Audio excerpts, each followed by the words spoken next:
around money. So to completely abandon capitalism would be to mean to completely abandon money in the United States economy. To abandon such a proposal, abandoning the United States economy, would lead to detrimental impacts, because how everything, like I stated earlier, everything in this world costs. How would we solve health issues? How would we solve climate issues? How would the United States solve poverty if the education system does not focus on the capitalistic ideology of money and the dollar sign? Also, as the negative agreed, in the second cross-examination, she stated that when my partner asked her if, in talking about education system, if we should take into mind that we live in a capitalistic world, and the negative agreed yes. So therefore, she disproved her own point. Also, next I will be talking about the states and federalism responses. First I want to go back to capitalism. They also stated that capitalism creates racism. However, our plan solves this, because our plan solves racism and racial issues without abandoning the system and without abandoning the United States economy. Our plan is to have more success in minorities. So therefore, our plan would solve the racial issues involving capitalism. Next, to talk about the states and and federalism. It is not.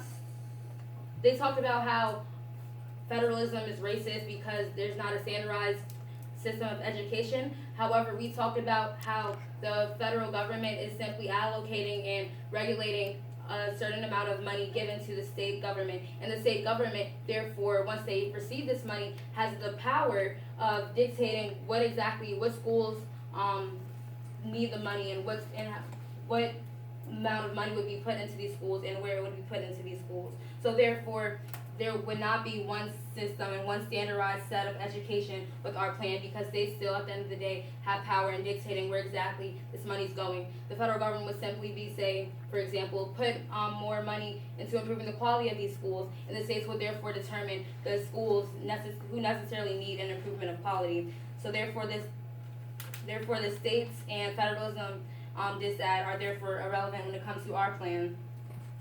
And also, they talked about how federalism is bad because often states don't agree. However, we talked about how states most likely will agree with our plan because they have no reason to disagree. We talked about how our plan not only benefits the world, but especially the states, in that the states are receiving more money and it's improving schools within these states. Also, to restate some of our contentions, we talked about the detrimental effects of the achievement gap and our impacts. And the negative failed to disprove any of our impacts. Therefore, we win by stating the impacts of improving the economy and solving racial issues within the United States of America. So the affirmative has clearly won this debate.